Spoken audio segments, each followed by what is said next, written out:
What's up, everyone, and welcome back to No Ifs and/or Buts. And today we are going to be talking about episode 4 of Andor, titled Aldani. And we have two special guests with us today, Gustavo and Nanny from Triad of the Force. Hello. Super fun people. So glad we have you here to talk with us today. Allegedly. Very excited to be here. We Reunited, finally. That you are fun. I will neither confirm or deny that you can confirm or deny those things. We all had the pleasure of going to the Andor premiere event together. So we saw the first 3 episodes all together out in Hollywood, but we have not had the chance to talk about episode 4 yet. So I'm glad that we won't have to recycle any conversations or anything like that. And Nani and I have also not talked about it. So like she amongst was ourselves, like, I just saw the episode. I was like, do not tell me anything. I want unfiltered reaction. I want this to be as genuine as possible. So super excited to be here and to talk about it. Yeah. Well, I will go ahead and just so everyone else knows, how are you feeling about the series so far? And I know Nani is going to be a little bit biased because Diego Luna is her best friend. Yes, we witnessed that proof of that. This is true. Yeah, I chanted his name. Okay, I'm crazy. It's fine. You forgot to use the phone for a minute there. Like I don't know. That is very true. It happens. It's the Diego effect. But anyway, I was actually really excited about this show. So obviously, the very negative person that I am, I assumed that I was going to hate it or be disappointed by it in some form or other. But it has exceeded my expectations. Obviously, we had the chance to watch those first 3 episodes in the theater, which, with everybody yelling and gasping and clapping along, and, to get that theater feel was so incredible. But everything about it has been unexpected. The pacing, I expected it to be more in your face, which sometimes it is, but it's very incredibly paced in how it introduces the characters, and when it decides to introduce those characters. I wasn't really expecting it to be like arcs. Like those first 3 episodes were clearly an arc, and then this 4th episode, the tone and the mood and everything about the show changes, but it's still Andor's show. So I think it's been brilliant in doing that, and I can't stop complimenting the score by Nicholas Britell. It's been blowing my mind, and I love that the title theme is different every single time, and especially for this episode, it just sounded like a call to arms. So it just sets that tone, and it's so exciting. So I've been really enjoying it so far. Nice. Yeah, I was a curmudgeon. I was the fuddy-duddy. I was kind of cynical about it. I was one of those people. I was just like, why do we need this show? We know where Diego Cassian ends up. So it's just like, what else can we explore about it? And then, like, as more information started coming out, and Tony Gilroy's interviews about like it's going to be about the journey of a migrant and all that stuff got coming into being, and like then I saw the casting. I'm like, okay, a diverse cast and all these things. I was intrigued, right? I was like Leo in Django Unchained, like, oh, you had my curiosity, but now you have my attention.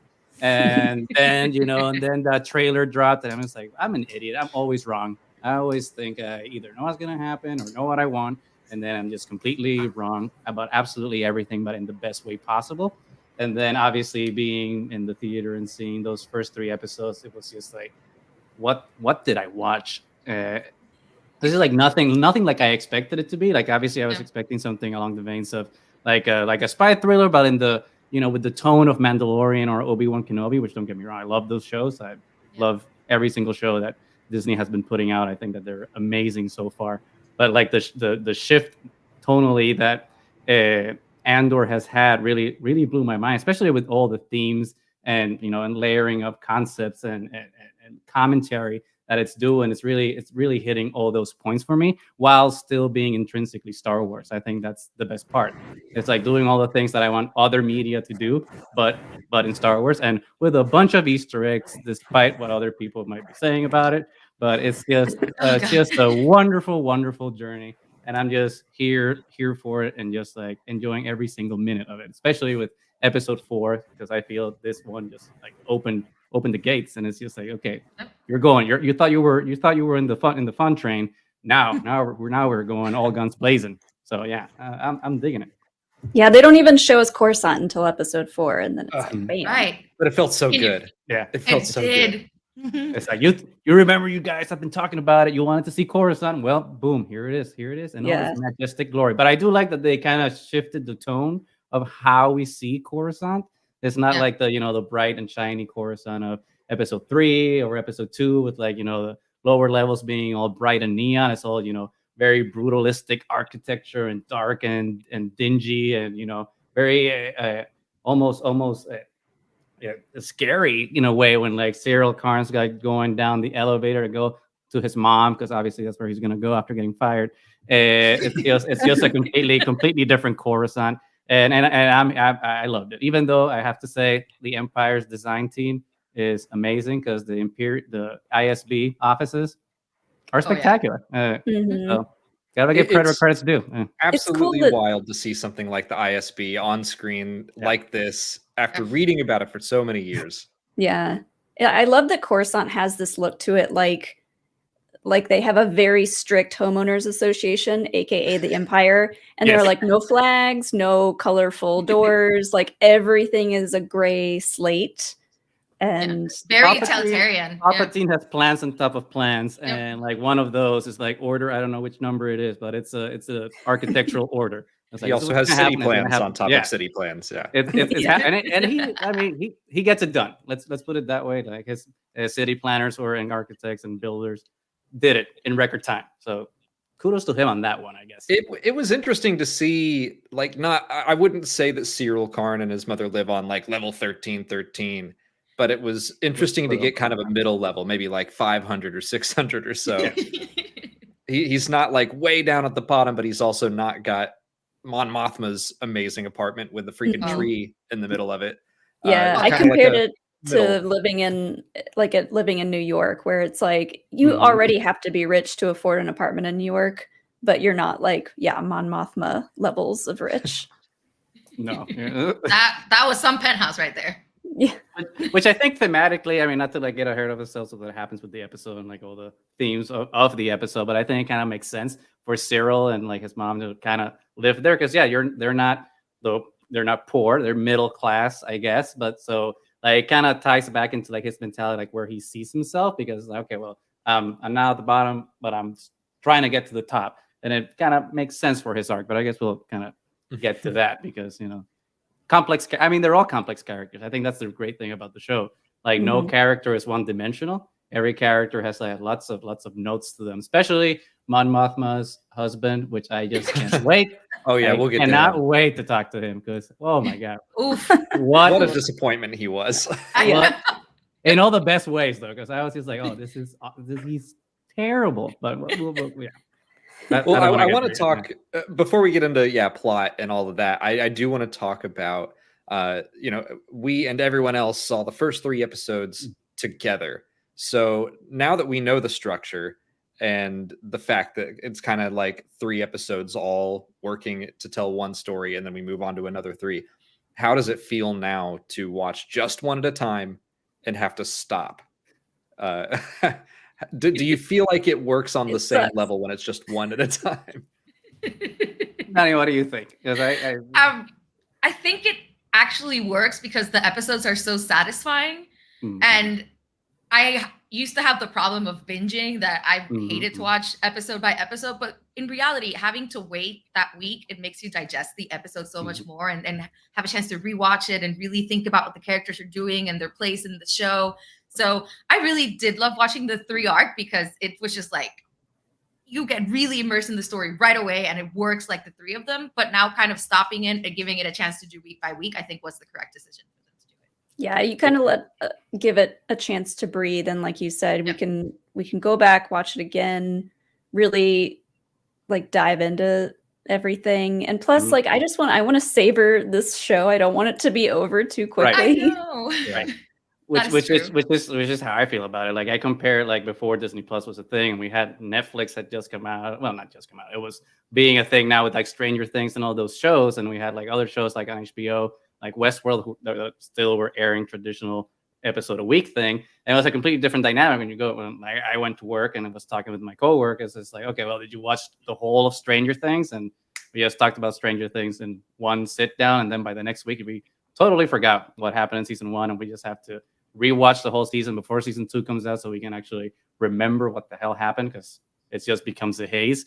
And with shows like Westworld that are airing once a week, like not only are you savoring the episode, but like you get to work and then you talk about it, and then you get home and you talk about it with your friends. So it's like just processing each moment a lot better and more in depth. And yeah, you're extending the enjoyment of the show, but you're also able to like, really dig into it and be like prepared for the next thing. And I think as a whole, it just makes you appreciate the season even better.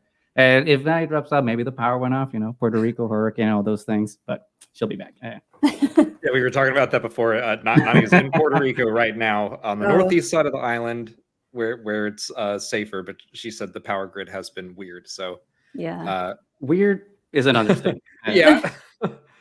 Well, I definitely want to savor the show and everything. I am feeling a little bit like if they hadn't done the first 3 episodes, if we just got 1 or even 2 episodes like they originally planned for the premiere, I think I would have been confused and annoyed. Like, I am glad that we now know the format of the show, but I do feel like they just kind of end. And it feels a little, it feels like they're movies that are just cut into thirds, and they don't necessarily have act endings the way that an episode of The Mandalorian would. So it does feel a little odd on that level. I feel like, but I'm okay with it. After seeing the first 3, I'm kind of expecting it now with the rest of the episodes. It's not as much of a shock, and maybe that's why they grouped the first 3 together to kind of give you an idea of the pacing. And I think that was smart. Although I am curious, not to jump like all the way into the end of this episode into the next week, but I'm wondering if the heist is gonna happen next week. Like, it might not be build up action, build up action. It might do something where it's like build up action fallout or something like that, because it seems like they're getting close to the heist to the point where I was like, are they actually going to do that in this episode? But yeah, Luthen gives him 5 days. That's how long he says this is going to take. And they told him, at the end there that he needed to learn all those sayings and like that language overnight. So I think it's going to happen pretty quick. And homework sucks, man. It's like, can you imagine you just got there, you just met these new people. Yeah, you're brand new. You're in a new school. You don't know what's happening. All your new study mates hate you, and then you have a test the next day, and you can't even. You're just trying to eat your dinner, and you're like, "Can I finish my food first?" It sucks, but but at least he has a nice shiny kyber crystal. So he's got that going for him, I guess. Yeah, I guess that's a good backup plan for him. But I do think that maybe the heist is happening next week. I just think that it's not going to happen the way we think it will. It's just like heist, we get the thing in success. I think definitely something's going to go wrong, and there's going to be hijinks ensue, and that's going to be the deconstruction of that, because I would hope Tony Gilroy is going to be a little more clever than to just like copy paste the same structure of arc to like all the arcs. So hopefully there's some wrench that's thrown along the way to the heist to make it a little more consequential for then the 3rd episode of the arc. Welcome back, Andy. Sorry about that. I lost electricity. Well, I'm glad everything's okay. Yeah. One of my favorite things about this episode in particular is like we've heard it over and over again in like the teasers and the trailers and stuff of Cassian saying it's so easy to sneak into the Empire. You just walk in like you belong. Yeah. And it's the exact opposite with the rebellion. Like everybody along the way is like, who is he? Why is he here? It's a little late for surprises, don't you think? And so it's like, I can see it's harder for Cassian to deal with that because he's not used to being grilled so much. He just kind of is used to walking in like he belongs. Well, I really like that observation, and I think some of it comes down to the fact that this little rebel group, they want everyone involved to believe wholeheartedly in what they're doing, and so that's why they're like testing and prodding him. Except for Limick, who I love him. Don't get too attached. Yeah, I know, right? We'll talk about that in a minute. But I like that they are very much like, what do you believe really? And they don't want anyone to find out that he's doing it for money. Whereas the Empire is just kind of like, you'll do what we want you to do because we told you to. And they don't really care what you believe, but they think they can force you into whatever they want to happen. Yeah, well, I think that's the huge difference between, this budding rebellion and the Empire, because the rebels are trying to form an actual community and help each other out, and they need the people to be believers. But then in the Empire, they're all just trying to one-up each other and trying to further their career instead of actually care about the Empire per se. They're more about, getting up to the penthouse, So trying to climb that ladder. Right. So which is the mirror, right? Yeah. The mirror to the ISB. We've seen Cyril fail miserably so far and having to be knocked down a peg. So we're going to see what happens with Deirdre now that she tried already and kind of stayed in the same place, but we know she's crazy ambitious. So it's going to be great to see what happens with those two characters. And you're right. They're so competitive, and that she's like, "Hey, can I get a little help looking for my box?" And the guy's like, "Get out of my territory." And she's like, "Well, it's kind of my jurisdiction." He's like, "No, it's not. You're trying to grasp for more power and blah blah blah." And it's like I just want to read a report paranoid all the time. Yeah, and like her paperwork, her gut instincts are all probably pretty right, and it sucks to see her just trying to do the right thing for what her job is, but everybody is kind of like, okay, stop it.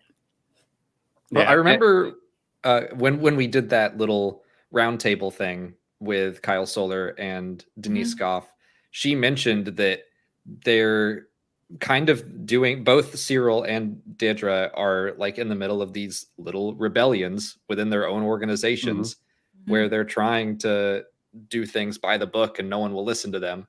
So then they just do it anyway, which I think they're probably going to start teaming up and rebelling together. Yeah. I mean, I love that scene when they're at the ISB and she talks about what its mission is. And it's like, oh, it's just textbook. You're completely wrong. This is not how it is. And I did love that he made the analogy that they're actually healthcare workers. And, trying to say that anything that doesn't fit the mold of the rebellion is just a disease that needs to be eradicated, which I thought was brilliant, honestly.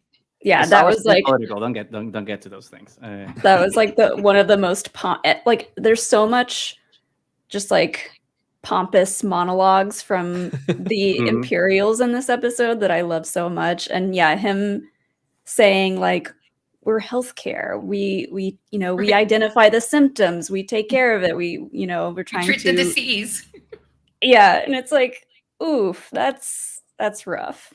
But it makes sense in the framing of how that scene even plays out, because they're in a sterile room, everything white, beautiful, and clinical, and you get that feeling. It's you don't want anything that's gonna besmirch the institution. And it's all about preserving the appearance, and it's not about actually serving anything good. It's about the power structure and maintaining this and keeping it spotless and white and pristine. I wonder if that's an analogy. But then you compare that kind of council meeting, right, between the ISB, and then you compare it with the council meeting with Cassian and the other rebels. And it's kind of the opposite. It's dirty, it's grimy, it's not up high in a tower, it's in a forest, it's diverse, it's not everyone's, with rags and everyone's tattered. And it's an opposite visual cue of how each system is operating. And that's what Nani was saying. One looks like it's about collaboration and teamwork, but it's actually about backstabbing and climbing that corporate ladder. And the other one is about community. That they're apprehensive about welcoming someone in, but it's because they're building something greater than each other.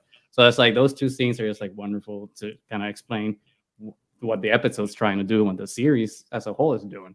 So it's just, I don't know. I think it's visually stunning, but that's just. I agree. I love seeing all of the ISB stuff. Like you said, they've got a great architect for hire. Yeah, it's just so fun to see Coruscant again. I knew it would be, but I also appreciate that they're putting Coruscant on a TV show. It's been so long, and I know that it was originally supposed to be in The Rise of Skywalker, episode 9, and then that shifted. And the fact that they're not saving Coruscant, I guess, for the big screen, but they're letting it happen here. It still feels just as good. And the fact that we're going to see the Senate building. Oh yeah. I mean, we saw the interior. It's please just do a wide shot. from the exterior, and let us see the Jedi Temple from afar. Right. With the Imperial banner. I'll be just waving from the window. Yeah. Like, hey guys. I so want to see the Imperial Palace, because that's also something that the average Star Wars fan doesn't know. And that would be such a gut punch reveal of like, hey, you recognize that building? Like maybe show the spires at first and then pan down and it's like got the Imperial insignia all over it. And then you go inside and you're like, wait, this is where Palpatine's throne is? Oh. Yeah. It's his bed, right? Where Yoda's little seat pod was. He's like, yeah, like that, my little green friend. Let's talk about the little rebel group, because I want to talk about Limmick. And like you said, I'm terrified for him, because he just seemed like the one with the purest heart, and just like, we'll take all the help we can get, Cassian. And he's like, I like to think that he believes, and like Molly pointed out, that he paints minis and he loves his little model. Like, are you calling him Limmick, or his name's Nimick? Nimick, my bad. Like, who's Limmick? I don't know. Nothing Star Wars. Pure can survive in this world, and that's all I'm gonna say about him. He's. I'm sorry. I'm taking a nap while I watch, like so innocent. I want to protect him, and clearly he's a genius as well. So he reminds me of like I forgot. It's been a minute since I've seen the Fast and the Furious, but like the mechanic in Fast and the Furious is also like really good at his job. He's the pure one from all the team, and then he gets got because nothing pure can live or mouse in the Matrix, Oh yeah, he's got real mouse vibes. Yeah. And things didn't end well for that guy. So I'm not crossing my fingers. That's all I'm saying. I don't think the Game of Thrones me. So many of any speaking role in this series, they've just crushed it in the casting. Everyone feels like their own unique character. There's so many, I don't want to say background characters, but just smaller parts that immediately feel so real, and like you just want to root for him. And that he's definitely my new, just like, protect him. I guess because B2 Emo wasn't around, I was like, I need to find a new little puppy dog to latch onto. Where is B2?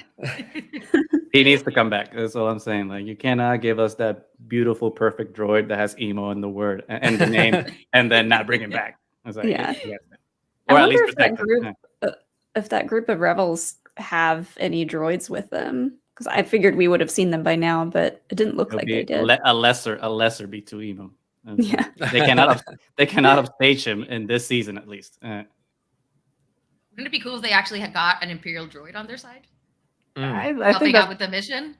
I think that might happen. Cool. Maybe at the end of the season, maybe they'll get I forgot what model K2SO is, but like a K2SO there, and maybe it's like, oh, maybe will be K2SO, maybe not, but let's find out. Tune in next season. That's interesting. That's something they could tease for a while, because if they break into this Imperial garrison and there are KX droids, it will keep everyone on their toes of like, oh wait, is this about to happen? And then they might just shoot them all. It's something that they could tease for a little while. Yeah, I'd be down for that, because it's just that's what I've been liking about the show so far. It's just like you don't really know what is gonna happen and what to expect, and I just want to keep having that, because I love Mando with all my heart. I think season 1 is like a masterpiece, but in season 2 it kind of felt derivative to a point where it's just like, okay, well, it's adventure of the week, and you're gonna get like this new cameo, and you kind of know the structure of what's going to happen, which is good. Like, I'm not knocking that. But Andor's just built different in that sense, which is just like, well, it's a spy thriller, and we're going to keep to that. It's Tinker Tailor Soldier Spy. You don't know who's going to do what, or the only thing you know is that Andor's going to die. But besides that, it's just like, okay. Well, not in the series, but eventually. Spoiler alert, Nami. Yeah, it definitely feels like it's built different. Like you said, I think it's a good balance, kind of in the opposite direction of Mando, where like, I love that Mando is made by Jon Favreau, who's like, he's described it as dumping his action figures out and playing with them.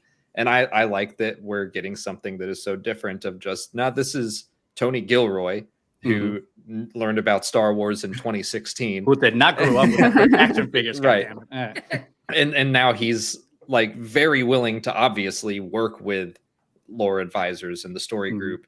But he's like, I'm writing what I know first.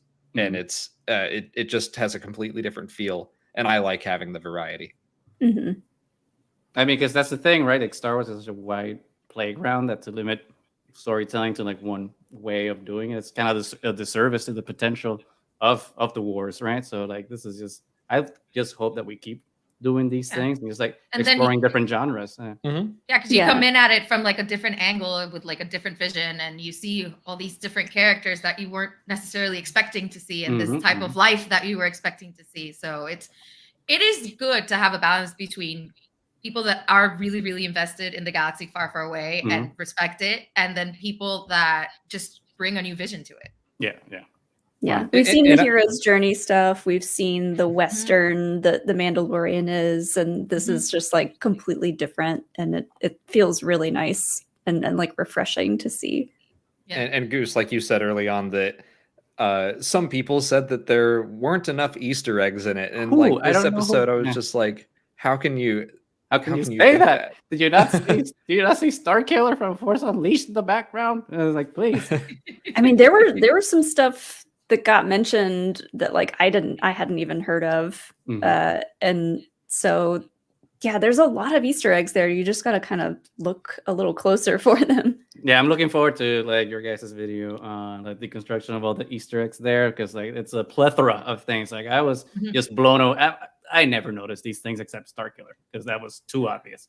Because it's just so many little things. I was just so blown away by someone that just zoomed into one frame. It's like these are the stones with the father, the father and the daughter and son are the gods of Mortis. I'm like, Jesus Christ! Like, thank you for zooming in, because I would have never picked that one up, because that is just like a deep cut. Well, actually, it's not that deep, but you know what I mean. That is tomorrow's video, so look forward to that.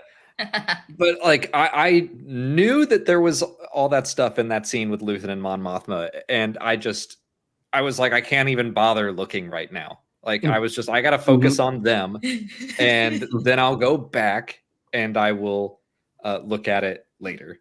So it's such a good scene, though. Like and especially like the scenes that precedes it with Luthen just becoming his character. And like being, you know, like in his spaceship and opening the secret compartment, and you see him like getting dressed to become this persona, and then it's a masterclass of acting, because Stellan Skarsgård protect him. Like the man's a wonderful actor, and nominate him for an Emmy. A perfect segue into Molly. Why don't you show off your artwork?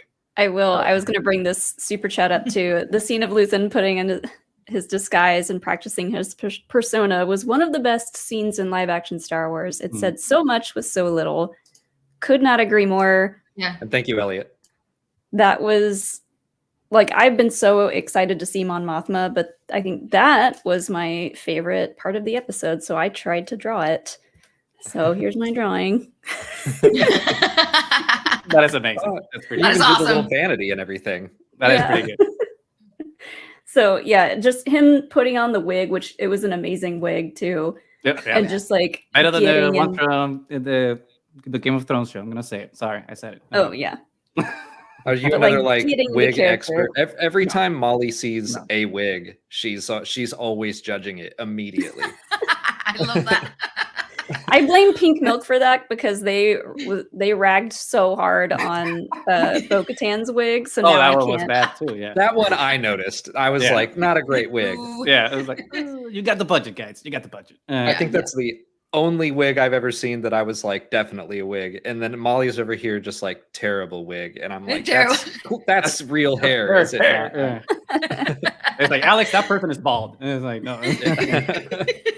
But going back to that. Yeah, that sequence was so good. Like him putting on the rings, and you can see like him practicing in front of the mirror and trying to saying anything, right? And then it's so good, because I mean everything, the tone of voice, the cadence, the way he moves, the mannerisms, everything changes. And then when he goes behind the scenes with Mon Mothma and he's still wearing the outfit, and then the persona just falls down so fast, and he starts speaking like the Luthen that we've met before, and it's so the great thing about that scene is that it's not just him; it's Mon Mothma too. It's Mon Mothma. Like you yeah. see her like also drop her visage, and it's just like, oh, Yeah. it's like I'm tired from work. Like Jesus Christ, like Yeah. this is exhausting. I have to. Everybody's all always these spying on me. incompetent- Yeah, And it's like, can you Small just give me a talk. break? Give me a break. I'll get you your money. Okay. I love Mon Mothma. She's a queen. She's the MVP of this episode.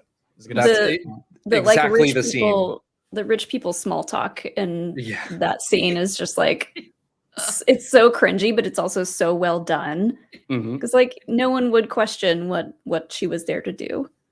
That's It's I of course she love would that come in to scene buy so some much. expensive, ridiculous gift for her husband. Which, Mhm.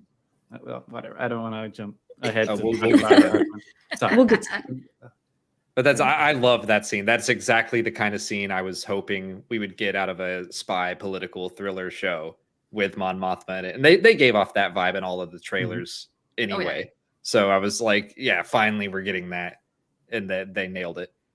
Yeah. And we'll have like some. I mean, maybe unless the trailers were doing some clever editing with the Saw Gerrera and Luthen scenes, and maybe they actually aren't in a scene together. But it'll be nice to see like the inverse of that scene, right? Which is like the intermediary Luthen was kind of neutral, right, between the extremism of Saw Gerrera and Mon Mothma's kind of neutrality. It'll be interesting to see like how they play off against each other versus what we just saw between Luthen and Mon Mothma.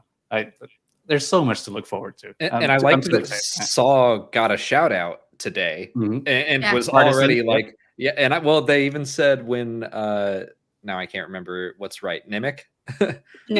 when they woke him up and they were like, if you did this in Saw Gerrera's crew, they would put your head on a pike. And I was like, excuse me. So like, I've been wanting them to show the extreme version of Saw Gerrera that we saw in the books. And so I'm like, yes, they're already teasing that a little bit. Yeah, I'm ready. I am ready for everything that's going to happen. And especially with like the little Easter egg of like the Death Star when they're like in the ISB and they're like, oh, there's a lot of shipments happening at Scarif. And I'm like, yeah. Like I know. Yeah, my ears perked up for sure when I heard the word Scarif. I was like, ooh. Yeah, and then they made Ryloth too, and I was like, and there's the Calicore. Oh my god, so many Easter eggs. They mentioned Tony Prime in one of the scenes of like just whatever that airport looking scene was. They mentioned Hosnian Prime and on the speaker. I doubt Tony Gilroy wrote most of the Easter eggs, but I like the idea that he did write Scarif in and was like, nailed it. Nailed it. I know Star Wars. I've seen exactly one Star Wars. So Mon Mothma, when she's talking to Luthen, says she thinks she's found someone that can help. Do we have any thoughts on who that person might be? I think that's a red herring. I think they want us to think it's gonna be someone that we want to see. Bail's that's the thing. Bail's too obvious, and I think I don't know if the Revenge of the Sith scenes are canon or not, but based on those, like obviously, I feel like they'd already be working together. They've already been involved, yeah. So I don't know. I think it's gonna be a new character. Biggs. It's gotta be Biggs. It's gotta be. They already teased it. I changed my answer. It's Biggs. They already teased the yellow and black checkerboard. We're gonna get a dark lighter in there. Yeah. Well, we talked about honestly, don't hate that. Like, think of Luthen's reaction to like, I want to bring Jar Jar Binks into the inner circle, and Luthen's like, no, like, what? No. We talked about it, and the answer is still no. I mean, I'd be down to get Ahmed Best back, into the Jar Jar role and give him the last hurrah in there. But I don't know if no disrespect to my man Jar Jar. I've learned to love him as the years have gone by, but I'm not sure if he fits the tone of the show. I'm not sure how much help he would necessarily be. But he's probably not seen in the best eyes, by everyone else, because he kind of did help the Empire, right, by doing the vote of no, by giving the Chancellor emergency powers. So I'm not sure the rebels like him. He didn't know what he was doing. I don't unless so. He is Darth Jar Jar, which look, Jar Jar has his very positive qualities. I don't think I would trust him with any secrets. No. He would be like Hagrid in the Sorcerer's Stone. It's like I should not have said that. It's just exactly spoiling everything everywhere. So, hey, so the person that we did talk about that she could be alluding to is the guy with like white hair who's in the trailer that everybody thought he looked a lot like Valorum. Yeah. Could be him. Alex, you mentioned he might have been the governor or like with the governor. Party. They're throwing a dinner party for the governor of Hannah, they said. And she seems to be talking pretty openly with him, so that's why I'm like, maybe that's her new contact. But I don't know. I mean, she was telling him her plan to like be just enough of a annoyance. Yeah. There he is. Yeah, maybe it's him. Handsome. I do like the idea that he could just be the governor of Hannah. Yeah, just some dude. Some bloke. Yeah, some dude who's friends with your husband. All right. Well, we can get there. We can talk about Perrin, and I'll reveal my favorite scene of the week was Mon Mothma learning that Sly Moore was going to come to her house. And that made me make that face, basically. What if it is Sly Moore who's the surprise? Oh man, I mean, it's like fourth dimensional chess. It's like Okay. Well, we know that doesn't work out according to the comics. Who knows how strictly Tony Gilroy would stick to the comics? But that was the face that you made, Alex, when we watched that scene. I basically made that. I'm actually uploading it now. That's exactly the face I made. I love that. I was like, "Oh, Sly Moore," and he was like, "Oh, Sly Moore." Oh no. Well, it's like I was excited to hear the name at first, and then I was just like, "Oh my god, she's gonna come to Mon Mothma's house! Like, she freaking is force sensitive. She can affect people's minds. Terrible idea to invite her." Yeah. Well, do you think they'll keep all that for the script for this show? I don't think they'll mention that or no, I don't think she's gonna walk in and use the force or anything. No, probably that'd be not. a little weird. Palpatine has told her, "Stop doing party tricks. No more force, only me." But I really hope she's in it.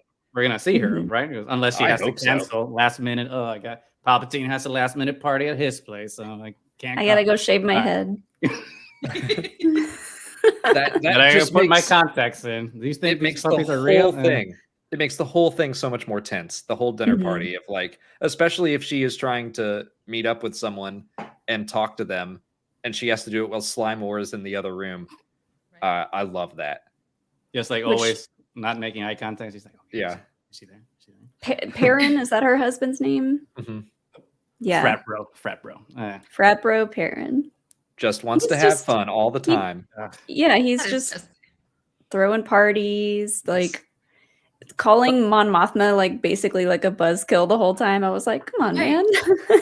Yeah, like way to be a cliche husband, like from the women, am I right? Oh my god. The old ball and chain. So boring. So sad. My old ball and chain. She's paying the bills, but oh my god, what a God. She's talking about people starving. No, that's boring. I just want to throw a party. That's sad. Don't bring that up.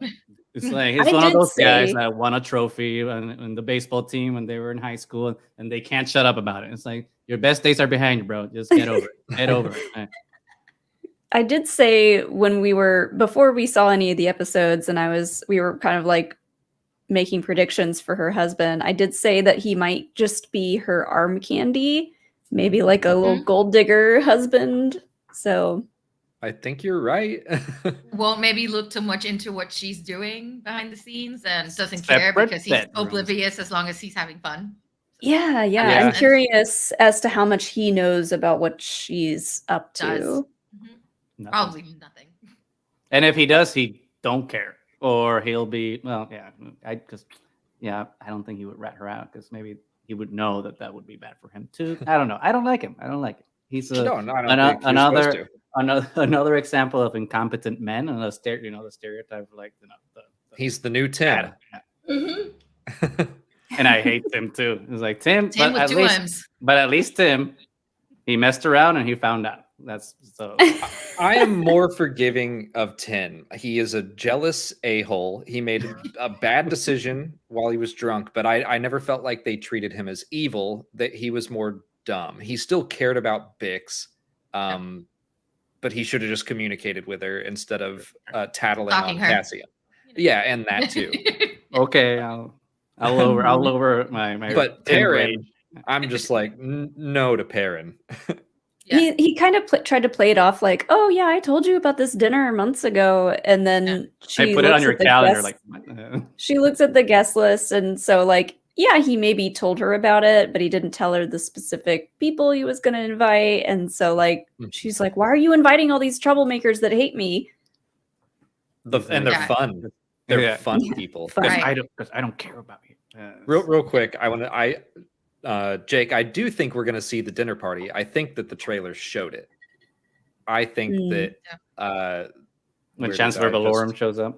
Yeah, I think this is from that dinner party. Yeah. I might have the other. I don't. It that all looks like it's happening at a party. There's a shot of her looking at Perrin, and he's like mingling with people. So I have a feeling they host a fingers lot of crossed dinner. it happens.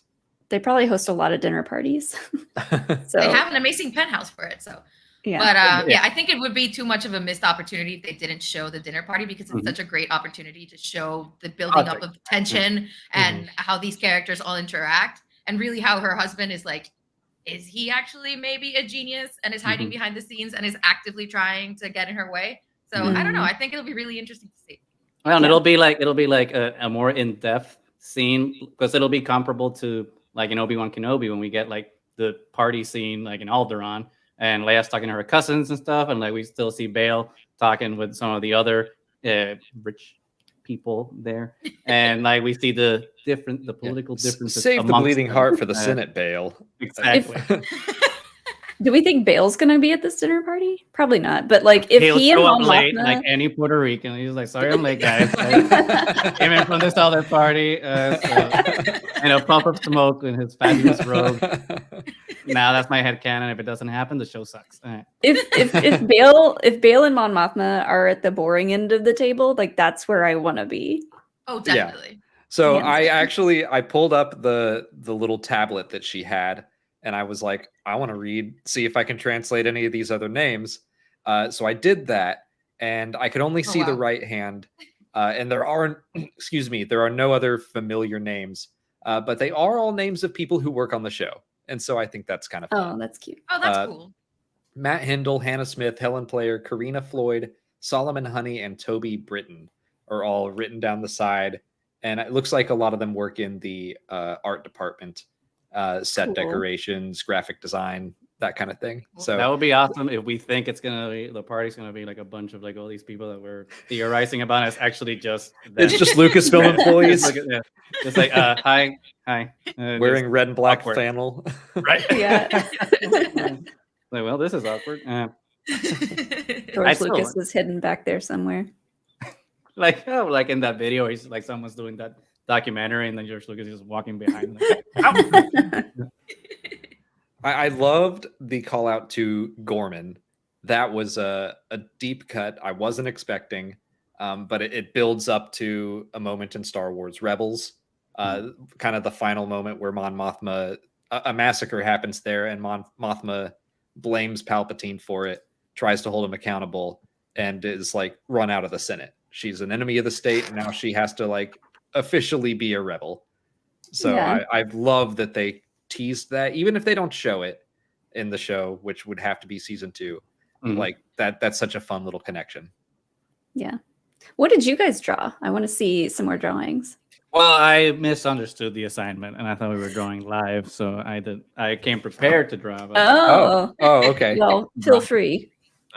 Yeah, you can draw now. You can do a little stick figure, and I'll doodle. Nani didn't even come prepared, so that's what I'm gonna say. Well, you're the architect. You're the one that actually knows how to draw. That is a stereotype, even though it's true in my case. Nani's power keeps going out, so that's not her Yeah, fault. I have That's true. excuses. Pens are analog, okay? Pens are analog. Drawing by candlelight. Just mail us the picture. Yeah, we'll put it on next week's episode. I'm excited to see whatever this asteroid, or what did he call it? The meteor the shower eye that's event? Oh yeah. that's not Yeah. actually a meteor shower. It's actually, and like our friend Nemec explained it very eloquently why it wasn't a meteor shower. I loved that part of it. But And the little I'm look that excited to see his that. friends gave, like he Yeah. was nerding Nerd. out, and they kind of like give each other a side eye, like look at him go. Stop geeking out. We've heard it a Yeah. million times. Just shut up. Which Let we it would be happen. totally Let it into happen. completely.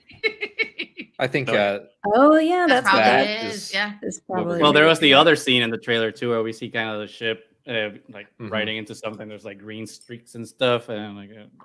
If you I got didn't that, even put those together. I should watch the trailers again. or not, so you could be surprised. That's true, yeah. Probably that.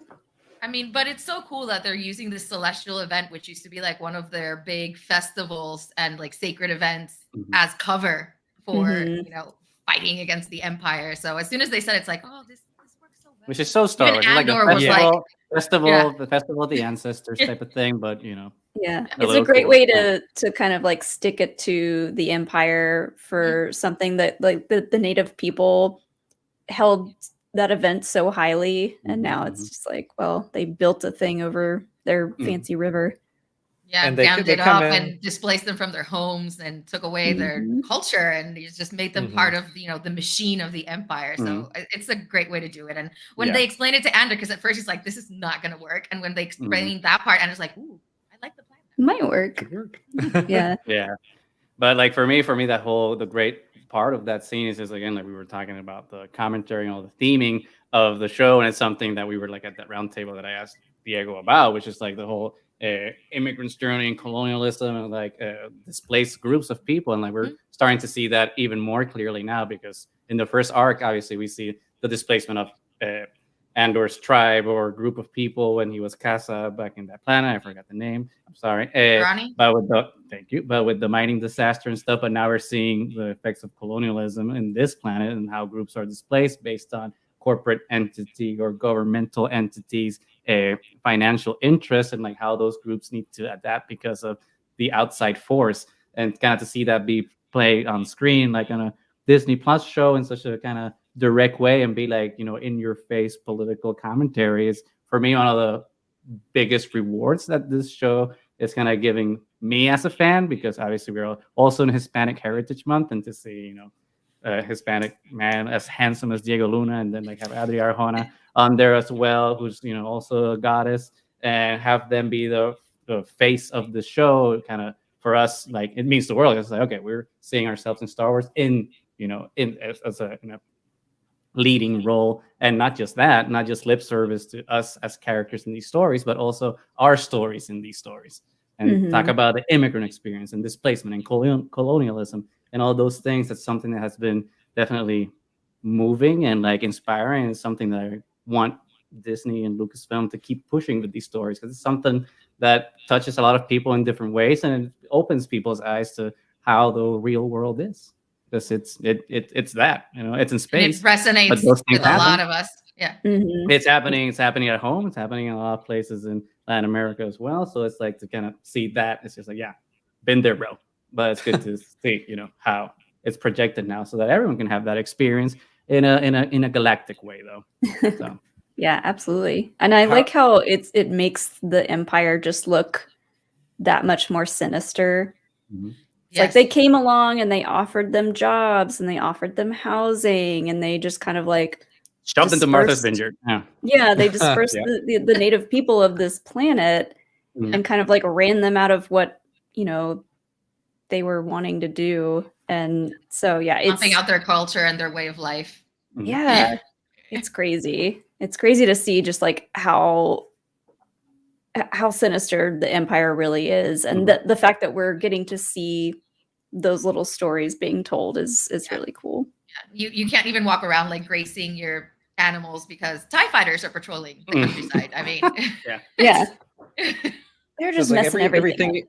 In the Empire is just so regimented. Like you're not from now I can't remember the name of the planet now. Aldani. You're not from Aldani anymore. You're just Imperial, and so like they never bother to learn anything about where they are, which has been a theme in so many stories, and why they constantly fail is because they just they do the same thing to every planet and assume it'll work.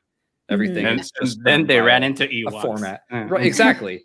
Yeah, They're- but it is they- always they what's didn't convenient to them because bother. we're assuming they destroyed Canary Right. because maybe they didn't inspect enough about where they were doing the mining, and maybe like they created some accident that destroyed the planet just because it's convenient for us to just dig for something here. And I then they don't care. definitely don't That's the think it point. was I don't think it was a mining disaster though. I think that's just the go-to, like, say That's that Story. Jeddah exploded, mining disaster. Mining. Oh, we Yeah. poisoned Canary, mining disaster. Palpatine Yeah. died. Mining disaster. That was a big old mining disaster. What's the blonde girl's name? That Vel. is it Vel? I liked what she said about just that planet being in the spot that it was. She said it was like too not far enough away from everything, but too close to Like not logistically be convenient. Yeah, and that Yeah. reminded me of like where they decide to put airports in these like random places around, and then that whole city becomes an airport city, and it's just used for shipping Or you purposes. That's mentioned what Amazon. Big countries. That's Yeah, what I was and going to say. That's also what big countries have done with their colonies throughout history. So Yeah. it's because of logistical advantages usually. That was Hawaii and Puerto Rico and Guam. It's just like, okay, let's take these islands that are like springboards for like all these other things and kind of keep them because there are things to be owned. And it's like, no, we were here first. Please don't own me. But But how do you see this arc dealing with these new rebels? Because we do know from the trailers that Andor is going to eventually go back to Ferrix. How do you see this changing him for his return home? Nani, go first. Well, I think up to this point, the most important thing for Andor has been to survive. Even though there is a deep-seated hatred of the Empire, and he has had his little rebellions against them, like every time he gets a chance to steal from them, but survival has been the most important thing. And then that conversation that he has with Luthen that says, you have been lying to yourself, you're going to die from this interaction at some point. Do you want it to be for something important or something worthless? So I think by seeing that it's not only him that's been affected in that specific way by the Empire, by seeing how these, Highlanders in Aldani have to struggle and having to see them form this bond, I think it's going to change him, and he's going to start believing in the cause. And you can see that Luthen was doing that specifically because so far Luthen can't trust him. That's why he turned him into a mercenary, because he's disposable as a mercenary, but knowing that this is a test. If he passes the test, he's closer to being on the inside, more trusted and believer of the cause. And I think that's what's going to change here. Right. I think, and to that point, I think I compare it to kind of Finn's arc between Force Awakens and The Last Jedi, where in The Force Awakens, he helps fight against the First Order, but it's not really because he believes in the cause. It's because he believes in his friends and he wants to save Rey, and it's about saving Rey. And then Last Jedi, he actually has to recognize that, the cause is also worth fighting for, and now I'm fighting the First Order on my terms because I believe in this. And I think that's what's going to happen with Andor at this point. It's like, he does have an internalized antagonism against the Empire because of everything that has happened to him. But right now, he said, right, to Luthen, he thinks it's better to just run away because he doesn't see a payoff to being able to fight. It's better, to live another day type of thing. But I think that this heist might be the moment where he's like, if we don't fight now, then there won't be anything left to live for. So I think this is the time where he's gonna do that switch and be like, okay, it's time to stop running and stop sabotaging them just for personal gain, but to start actively fighting so that we can, get the collective win, so to speak. Yeah, I like that. What's his adopted mother's name? Is it Mari? Marva. I like that. It seems Petunia, and I was absolutely wrong. Yeah, it seems like she has kind of raised him to be really scrappy and to not trust anybody and to kind of be the way that he is now.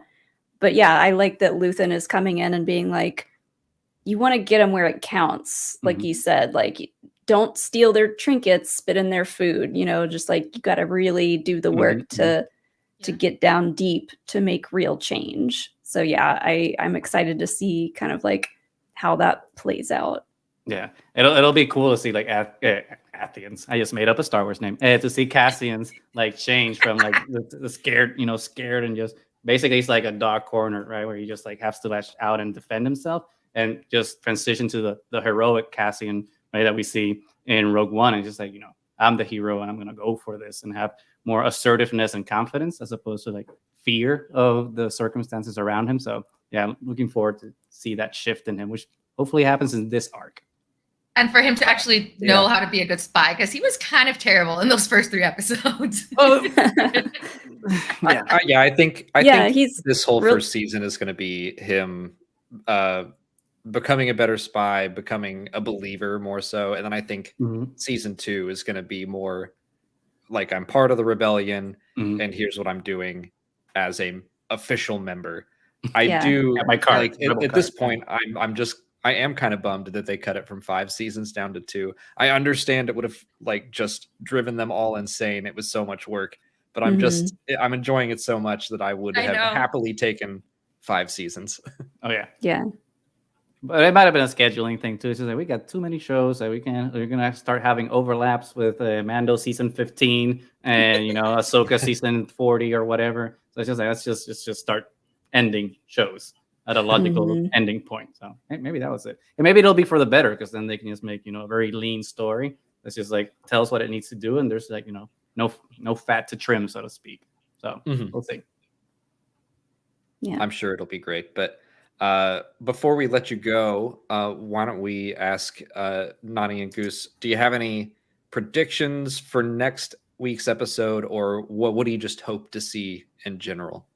Well, hopefully we see Mon Mothma throw her useless husband out the window. It's a long fall.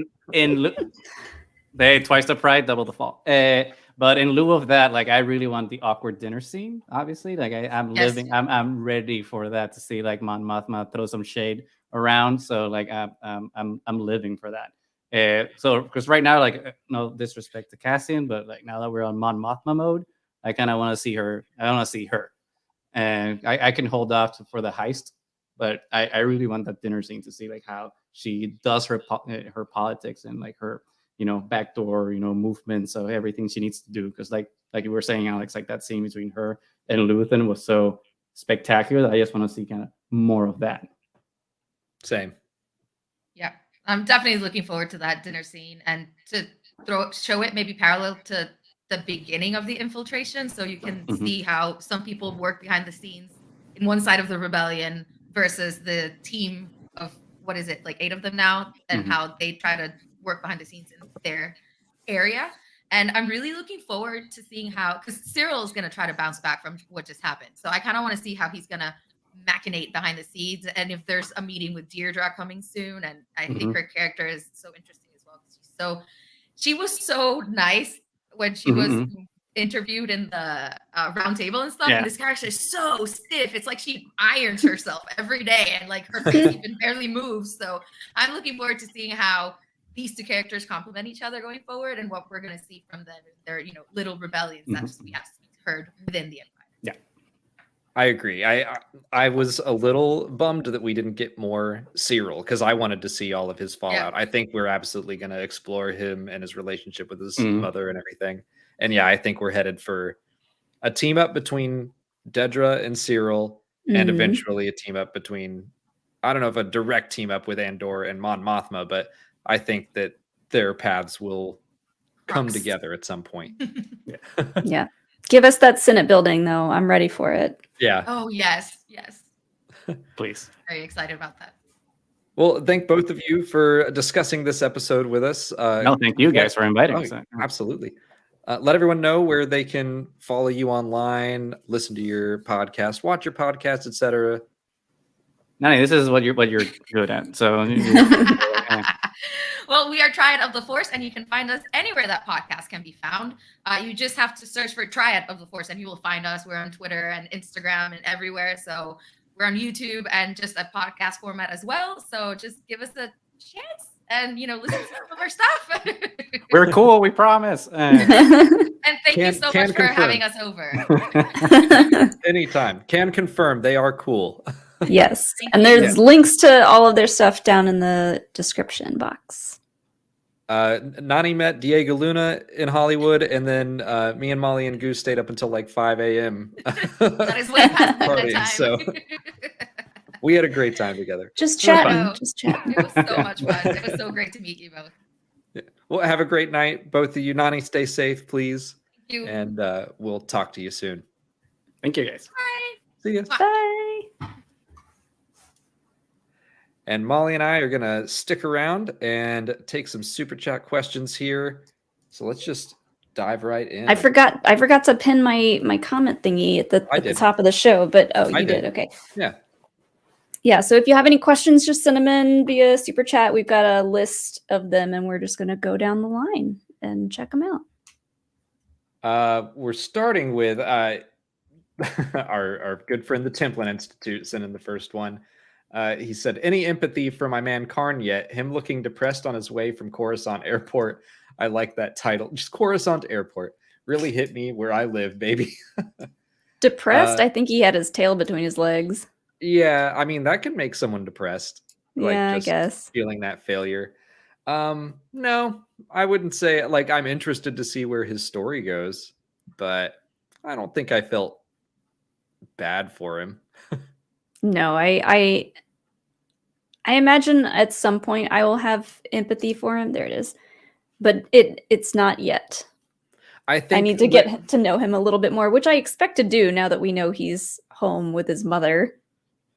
Yeah, and they've already alluded in interviews and stuff that we're going to get to know his family a little bit. I think Kyle Solar described Cyril Karn's mother as being a stage mother from hell. So I think she puts a lot of pressure on him to be like, it's your job to make sure we move up the Coruscant ladder, like get us out of the lower levels and up to the high-rise apartments. I think that's probably the pressure he's feeling. She's a pageant mom. Yeah. Something along those lines. But at this point, Cyril got 4 people killed. So he seems different to me from Deidre's character, because like she seems to have a pretty spot on gut instinct about what's going on, and she's just kind of fighting for her right for jurisdiction, whereas he was like, I don't know, he had so much entitlement being like a member of that corpo, whatever it's called, but not really being law enforcement, so I don't know, like a lot of people are comparing the two, but I still think they're pretty different. Well, maybe, but they have a lot to learn from each other. Yeah, maybe she will mentor him in a way, like, oh, okay, if you want to be an Imperial, like this is what you do. Or maybe she'll manipulate him, kind of like Mosk did, and be like, if you want to be an Imperial, help me get my box back or something. Like, we know she goes to Ferrix. So I think she probably is going to get some information from Cyril, maybe continue to manipulate him. But I kind of wouldn't mind seeing his story progress kind of like Cassian's, where they both start out not part of the Rebel Alliance or the Empire, and then they both head that direction and rise through the ranks a little bit. It would be interesting to see Cyril join the Empire, get into the ISB over the course of 2 seasons and 5 years. Yeah, let's see him grow up a little bit. But sorry, Mark, no empathy from me yet. Next up is a very generous super chat from Mark White. Thank you, Mark. AK-47 style magazine on Aldani cruise blasters was such a bold design choice, given what those curved magazines connote: terrorism, guerrilla warfare. I haven't found Star Wars on screen this refreshingly original since The Last Jedi. So good. I remember when the trailers came out, people making a big stink out of the AK blaster, and I don't know why. Well, I mean, he kind of explained it in the super chat, I guess, but I don't know much about gun design either. We'd have to get our buddy Matt on to talk about that more, but I do very much agree about the originality being reminiscent of The Last Jedi. I agree. Well, I have talked to Matt, our friend who used to work at the GBI, about the AKs, and like it just makes it. I think they're doing that for a reason. They know the AK-47 is a recognizable gun, and they did modify it, so it's not just like they're holding an AK. I think that they chose that for a reason to, make people think of guerrilla warfare and make people think of rebels. Like it kind of makes sense. But yeah, this just feels so different from so many Star Wars stories. They have in the past talked about exploring different genres in Star Wars, and I've made jokes before about how Rogue One said it was going to be a spy movie or a heist movie. Heist movie. And then Solo said it was going to be a heist movie. And I'm like, both movies, they stole stuff, but already we're getting something in Andor that is legitimately a spy and political thriller. And also they're doing a heist that feels more heisty to me, and that like they are planning it out. It's going to take that everyone has a job. Cassian's job is basically to be backup for anyone who happens to die. Like it feels a little more like a heist to me already. And I'm like, they're really going all in on the genre of it. And I love that. Yes. Leftist Hominid has the next one. Thank you. The first mention of Mon's husband, Perrin, is this. I'm not reading this in Yoda's voice. My throat is already scratchy. I'm going to just take my best here. Alex has been talking all day. By the end of Andor, separated will they be? Answer in Yoda syntax, you should. Try, I will. In voice, I will not. Yeah. You can go back to the last episode if you want to hear Alex use his Yoda voice. By the separated will they be? I think so. I do. I mean, I don't know that this show is going to really focus on that much, but yeah, by the time of Rogue One, she doesn't seem tied down by anyone of his likes. So yeah, I don't see their relationship lasting forever. Definitely by the end of the season. Like, I wonder if he's gonna get some comeuppance or if she just leaves him because they're not a good match. When does Mon Mothma stop being a politician and start doing like the rebellion full time? In 3 years. Okay. So we're gonna finish this season, and then I think we'll get like 6 episodes, and then around that time should be when she is like, I am the leader of the Rebel Alliance, and I am no longer a senator. Then, yeah, I think they'll be over and done with either by the end of the season or by the end of the series. Yeah. I want to know more about their history. Like, did they have good times together? What initially drew them together? They give off kind of like arranged marriage vibes for me personally, because like I don't know. I get the feeling that they're only for looks. I mean, they probably were a little better together if they were married while the Republic was still a thing. But when Mon Mothma could actually affect change, there probably wasn't as much strain on their marriage. And maybe the Empire has just driven more of a wedge in between them. I don't know. Yeah. But she deserves better, is all I'm saying. Oh, certainly. Gabriel N has the next super chat. Thanks, Gabriel. Do you think there's a possibility of them referencing Ezra's speech to from Lothal from Rebels Season 1? It seemed to be a key part of the early rebellion. I think before this series started, I would have said no. But they're already referencing the Gorman massacre. So, or Gorman at least. So I could see that. I think that Tony Gilroy is more open than I was guessing he would be. I'm really curious to see what it's like to write for this show. I feel like he has a story he wants to tell and he writes it and then probably brings a draft to the story group or Pablo Hidalgo as lore advisor. And Pablo will go in and fill in like a Mad Libs of, we'll put this planet here and we'll put this character here. Well, it seems like because Tony Gilroy hasn't been, you know, a lifelong Star Wars fan and has only recently gotten to know it a little bit better, I get the feeling that he's going through and writing these things and then actually listening to the people from the story group who are like, well, we have this storyline that kind of already exists that would fit here.